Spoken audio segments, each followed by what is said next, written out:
नमस्कार। ज्योतिष के इस कार्यक्रम में स्वागत है आपका एस्ट्रोटेबल.com पे। इससे पहले यदि आपने मेरे चैनल को सब्सक्राइब न किया हो तो सब्सक्राइब भी करें, साथ ही बेल आइकॉन को भी ज़रूर प्रेस करें ताकि आपको आपके जीवन से जुड़ी हुई सारी जो घटनाएं हैं या ग्रहों के जो गोचर हैं उनका क्या इफ़ेक्ट पड़ेगा आपके आगामी जीवन पे, इससे संबंधित जितनी भी चीज़ें हैं आपको उसका नोटिफिकेशन समय समय पे मिलता रहे और आप अपने जीवन को एक उन्नति के पथ पे अग्रसर करते रहें। साथ ही आप मेरे फेसबुक पेज को भी सब्सक्राइब कर सकते हैं, वहाँ भी इसी तरह की रोचक जानकारियाँ आपको मिलेंगी आपके जीवन से जुड़ी हुई। तो आइए देखते हैं कि कालचक्र की जो 5वीं राशि है सिंह राशि, इसका जुलाई का महीना कैसा गुजरने वाला है। जून के महीने में काफ़ी ज़्यादा गोचर हुए, कई ग्रह वक्री भी थे, देखा जाए तो सूर्य ग्रहण भी पड़ा और चंद्र ग्रहण भी पड़ा, काफ़ी ज़्यादा एक कह सकते हैं ग्रहों के गोचर थे। जुलाई महीने में भी इसी तरह की कुछ चीज़ें बनी हुई हैं। तो आइए कुंडली के माध्यम से समझने का प्रयास करते हैं। खासतौर से सिंह राशि वालों के लिए जुलाई का महीना बृहस्पति काफ़ी अच्छा कर रहा है। 30 जून के आसपास बृहस्पति जो है आपके पंचम भाव में चला गया, वक्री होकर धनु राशि यानी अपनी मूल त्रिकोण राशि में केतु के साथ है। साथ ही शनि जो है आपके छठे भाव में अकेला है और खुद की राशि में है, और शुक्र जो है वो मालव योग बना के आपके 10th हाउस में है ही है। और साथ ही सूर्य बुध राहु जो कि 21 जून को ग्रहण लगा था आपके 11वें भाव में, वहीं पे बने रहेंगे। सूर्य हालांकि 16 जुलाई के आसपास वहाँ से गोचर करेगा, ट्रांजिट करेगा, आपके 12th हाउस में चला जाएगा और राहु और बुध उसी भाव में रहेंगे। बुध जो है राहु के दोषों का समन करता है, तो कमाने के अवसर आपको थोड़े देगा यहाँ पे। तो ये इतने गोचर थे। मंगल आपका 18 जून को आपके 8th हाउस में आ चुका है, साथ ही वो 16 अगस्त तक इसी तरह से रहेगा जैसा कि इस कुंडली में मैंने दिखाया हुआ है। तो आइए समझने का एक प्रयास करते हैं कि फल आपको क्या मिलेंगे इस गोचर के। खासतौर से यदि हम बृहस्पति को ले लें तो बृहस्पति जो है धनु राशि में 5th हाउस में संतान का है, विद्या का है, बुद्धि का है, शादियों का भाव कह सकते हैं, बच्चे होने का भाव कह सकते हैं।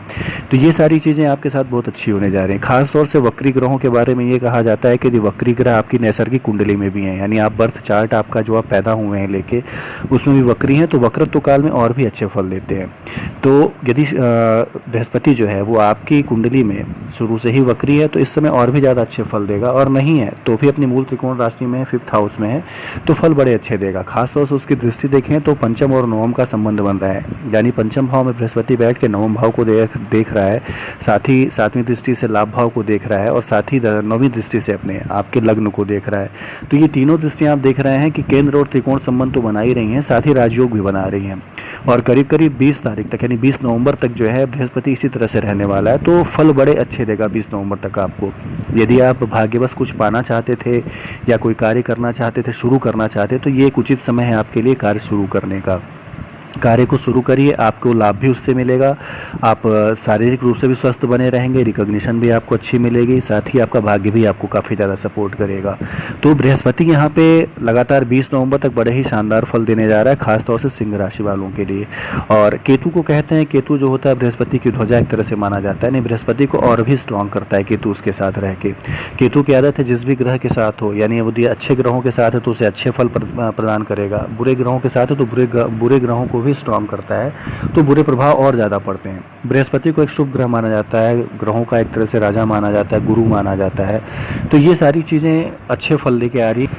तो बृहस्पति का ये जो एक ट्रांजिट है बहुत ही शानदार बना हुआ है आपके लिए, इसका आपको पूरा लाभ उठाना चाहिए। नए निर्णय लेके नए कार्यों को शुरू यदि आप करते हैं तो मान के चलिए कि सफलता इस समय खासतौर से 20 नवंबर तक काफ़ी ज़्यादा आपके लिए आपका इंतजार कर रही कह सकते हैं। शनि को ले लें, शनि आपके 6th हाउस में। 6th हाउस को कहते हैं कि रोग का है, ऋण का है, रिपु का है, यानी शत्रुओं का भाव है, रोग का है, आपके ऋण का है। उच्च का शनि बैठना, शनि जब भी होता है तो हड्डियों से प्रॉब्लम संबंधित देता है, स्पाइन की प्रॉब्लम, हड्डियों का टूटना, या कह सकते हैं हड्डियों में थोड़े दर्द होना, गठिया की प्रॉब्लम होना, ये सारी चीज़ शनि देता है। लेकिन उच्च का शनि बैठा हुआ है 6th हाउस में, तो ये आपके एक तरह से कह सकते हैं शत्रुओं का भी विनाश करेगा और शत्रुहंता है कि एक तरह से योग बना देगा। साथ ही आप यदि कोई ऋण लेना चाहते हैं, कोई लोन लेना चाहते हैं, तो वहाँ पे बड़े अच्छी सफलता आपको देगा। और इस समय आप चाहे तो ले भी सकते हैं, क्योंकि इस समय बृहस्पति की दृष्टि आपके लाभ भाव पे, तो लिया हुआ ऋण जो है वो आप चुका भी देंगे। सिर्फ करना ये है कि ऋण आप किसी अच्छे कार्य के लिए लें, क्योंकि आप देख सकते हैं कि छठे भाव से उसकी दृष्टि आपके 12वें भाव पे, व्यर्थ के भाव पे है, तो यहाँ पे ऋण ऋण लेके बेकार के कार्यों में लगाने से अच्छा है कि जो भी कार्य करें सोच समझ के कार्य करें, ताकि आपका ऋण जो है वो बेकार की चीज़ों में ना जाए। तो शनि यहाँ पे चीज़ों को अच्छा करेगा। साथ ही आप एक दृष्टि देख सकते हैं, शनि की तीसरी दृष्टि जो है आपके 8वें भाव पे है, जहाँ मंगल है। ये योग थोड़ा खराब बन रहा है कह सकते हैं। मंगल जो आपके 8th हाउस में एक्सीडेंटल योग बनाए हुए है, अपने हालांकि मित्र राशि में है लेकिन फिर भी एक्सीडेंटल योग बनाया है। साथ ही शनि की दृष्टि भी उस पर पड़ रही है। तो आयु तो आपकी अच्छी कर रहा है, आयु में कोई दिक्कत नहीं है। चोट चपेट लगने के डर थोड़े ज़्यादा हैं, यानी वाहन चलाने में, सड़क पर चलने में, ऊंचाइयों से उतरने में या ऊंचाइयों में चढ़ने में, इन सारी चीज़ों में थोड़ा सावधान रहना होगा, सजग रहना होगा। यदि ब्लड प्रेशर की प्रॉब्लम है तो इससे भी ज़रूर आप बच के रहें, क्योंकि ये सारी चीज़ें दिखाता है कि सिंह राशि वालों के लिए ये समय जो है हेल्थ के पॉइंट ऑफ व्यू से आप देखेंगे तो थोड़ा कठिन है, थोड़ा परेशान करने वाला है। तो इससे बचे रहें आप। और ख़ास तौर से शनि जो है 2022 तक अब इसी राशि में रहने वाला है, यहीं पे रहने वाला है। तो मंगल के गोचर के बाद थोड़ी आपको इन सब चीज़ों से कह सकते हैं छुटकारा इन सब चीज़ों से मिल जाएगा। लेकिन फिलहाल मंगल 16 अगस्त तक इसी भाव में रहने वाला है, इसी राशि में रहने वाला है, यहीं पे रहेगा। उसकी दृष्टियाँ भी आप देखें तो आपके लाभ भाव पे पड़ रही है, चौथी दृष्टि उसकी आपके 2nd हाउस पे पड़ रही है, साथ ही आपके 3rd हाउस पे पड़ रही है। तो दृष्टियाँ तो सही हैं, दृष्टि में कोई दिक्कत नहीं है। आपकी चीज़ों को बढ़ाने का मंगल प्रयास करेगा, आपको अचानक से लाभ भी कराएगा आपको, लेकिन आपके हेल्थ के पॉइंट ऑफ व्यू से थोड़ा ज़्यादा खराब है। तो अपने हेल्थ के लिए थोड़ा कॉन्शियस रहें आप, ताकि बहुत ज़्यादा परेशानी आपको ना हो हेल्थ को लेके। ख़ासतौर से वो लोग जो कि वर्कआउट नहीं करते हैं या वर्कआउट पे नहीं जाना चाहते हैं या कोई दवा खा रहे हैं, तो सारी चीज़ों को एक रूटीन में ले आइए, वर्कआउट पे जाइए। दवाई यदि खा रहे हैं तो दवाई को रेगुलरली खाइए, उसको छोड़ने का या उसको मिस करने का प्रयास न करें, नहीं तो समस्याएं जो हैं आपके साथ बढ़ सकती हैं हेल्थ वाइज। साथ ही शनि की यदि हम देखें 10वीं दृष्टि, तो शनि की 10वीं दृष्टि आपके पराक्रम भाव पे मंगल की भी है। तो व्यर्थ की चीज़ों में उलझने का प्रयास न करें, ना ही किसी आदमी को अपने कामों में हस्तक्षेप करने दें, ना ही आप खुद किसी के काम में जाके हस्तक्षेप करें। 3rd हाउस चूँकि पराक्रम का भाव होता है, अब जो शनि और मंगल की दृष्टि उस पर पड़ती है तो आदमी पराक्रमी तो बनाती है, लेकिन व्यर्थ के पराक्रम दिखा के आदमी अपने आप खुद के लिए झगड़ा मोल ले लेता है कह सकते हैं। तो ये चीज़ें आपको नहीं करनी है, खासतौर से 16 अगस्त तक। 16 अगस्त तक यदि आप इन सब चीज़ों से बच के रहते हैं, हालांकि आदमी को हमेशा ही पोलाइट रहना चाहिए, लेकिन 16 अगस्त तक इन सब चीज़ों में घटनाएं होने के योग जो है वो ज़्यादा बने हुए हैं। तो थोड़ा सावधानी से रहें, थोड़ा अपने आप को पोलाइट रखें, दूसरों के कार्यों में हस्तक्षेप करने से अच्छा है अपने काम से काम रखें, तो चीज़ें आपके लिए थोड़ी उचित रहेंगी, अच्छी बनेंगी। शुक्र की बात यदि हम कर रहे हैं तो शुक्र जो है बालव योग बनाए हुए है और लगातार 31 जुलाई तक जो है इसी भाव में रहने वाला है। बहुत ही अच्छे फल लेके आ रहा है, चूँकि मार्गी भी हो चुका है तो आपके भोग विलास की चीज़ें बढ़ेंगी, खाना पीना और सारी चीज़ें जो हैं, इन सब चीज़ों में आपको कपड़े खरीद लेना, जूते खरीद लेना, यानी सुख के जो संसाधन है उसमें आपका मन ज़्यादा लगेगा। इन सब चीज़ों में आप काम करने का प्रयास करेंगे, खर्चों को बढ़ाएंगे।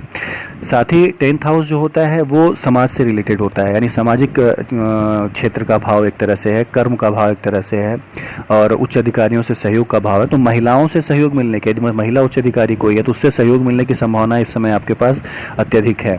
और साथ ही वो लोग जो कि एक्टर हैं, ट्रैवल से जुड़े हुए हैं या मॉडलिंग का काम करते हैं, होटल का काम करते हैं, रेस्टोरेंट का काम करते हैं, उनके लिए ये समय जो है एकदम उपयुक्त है उनके बिजनेस में 4 चांद लगाने के लिए, क्योंकि शुक्र जो है इन सारे ही कामों से रिलेटेड है और निश्चित रूप से इसमें काफ़ी बेजोड़ सफलता लेके आए हुए हैं और काफ़ी लंबे समय से चल रहा है। यदि शुक्र को देखा जाए तो पिछले 1.5 महीने से इसी भाव में बैठे हुए हैं और लगातार 31 जुलाई तक इसी भाव में रहने वाला है। तो उन सभी के लिए सफलता के योग बड़े अच्छे लेके आया हुआ है शुक्र यहाँ पे। खासतौर से वो लोग जो एक्टिंग करते हैं उनके लिए तो बहुत ही ज़्यादा इस समय खुशनुमा माहौल बनाया हुआ है शुक्र, तो इसका पूरा उन्हें लाभ उठाना चाहिए। और खासतौर से देखा जाए तो सिंह राशि वालों के लिए पंचम में बृहस्पति का होना, साथ ही मालव योग का शुक्र का बनाए रहना, साथ ही आप देखेंगे कि बुध भी अपनी खुद की राशि यानी मिथुन राशि में है और 11वें भाव में, तो धन लाभ के संसाधन बहुत अच्छे हैं। बृहस्पति और बुध का आमने सामने होना और सूर्य जब 16 जुलाई के आसपास वहां से हट जाएगा, यानी चला जाएगा 12th हाउस में, तो ये बुध अपनी राशि में, बृहस्पति अपनी राशि में, शुक्र अपनी राशि में, इतने ग्रहों का अपनी राशि में होना ये साफ रूप से दिखाता है कि सारी चीज़ें आपको मिलेंगी, हर चीज़ अच्छी होगी। खासतौर से इस समय पैदा होने वाले बच्चे भी बड़े ही बेजोड़ प्रतिभा के धनी होंगे, मेधावी एक तरह से कह सकते होंगे और जीवन में सभी सुख और संसाधनों का उपभोग कर पाएंगे। तो ये समय बड़ा ही अनुकूल चल रहा है।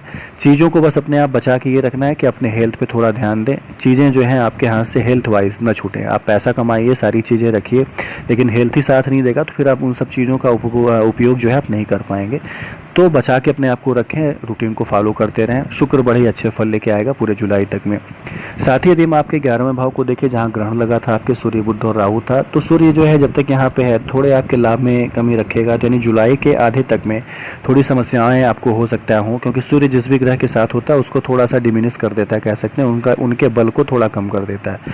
तो ये सूर्य जब यहाँ से हट जाएगा तो बुध और राहु रहेंगे, और बुध और राहु की युति भी बड़ी अच्छी मानी जाती है 11वें भाव में। तो पैसे कमाने के संसाधन जो है आपके पास 16 जुलाई के बाद अच्छे खुलेंगे। आप यदि कोई बिजनेस, मैं बार बार इसीलिए कह रहा हूँ कि कोई बिजनेस करना चाहते हो तो बड़ा ही उपयुक्त समय बनेगा 16 जुलाई के बाद। इस पर आप ध्यान दें, इसको आप शुरू करें, बहुत ही अच्छे आपको फल इसके मिलेंगे। एक निर्णय आप लें, दूरदर्शितापूर्ण निर्णय लें, तो चीज़ें आपके साथ काफ़ी अच्छी गुजरेंगी आने वाले समय में, एक इस्टेब्लिशमेंट आपके जीवन में आता जाएगा। तो ये सारी चीज़ें थी सिंह राशि वालों के लिए, बहुत ही अच्छा एक योग बना हुआ है। सिवाय इसके कि अपने हेल्थ पे ध्यान रखें, और ऋण लेना है तो ऋण को अच्छे कार्यों में खर्च करें, क्योंकि शनि जो है आपको ऋण तो दिलवाएगा, लेकिन कार्य आप यदि अच्छे नहीं करते हैं तो शनि तो हमेशा न्याय का देवता माना गया है, कर्म का देवता माना गया है।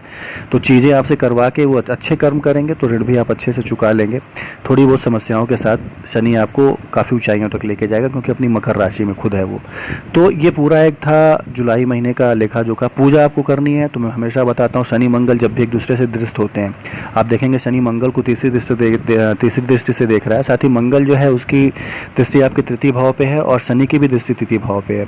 तो बहुत ज़्यादा आप परेशान आपस में ना हो, और बहुत ज़्यादा किसी परेशानी में न फंसे। इससे बचने का सबसे सीधा और सरल उपाय कि आप हनुमान की आराधना करें।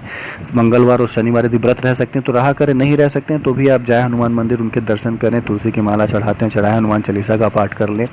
ये सारी चीज़ें न केवल आत्मविश्वास आप में भरेंगी, बल्कि आपको एक तरह से कह सकते हैं जो पाप आपके कर्म हैं, या कह सकते हैं कि जो बुरे प्रभाव थे, उसमें काफ़ी ज़्यादा कमी भी आएगी। जीवन आपका उत्तरोत्तर जो है उन्नति के पथ पर अग्रसर भी होगा।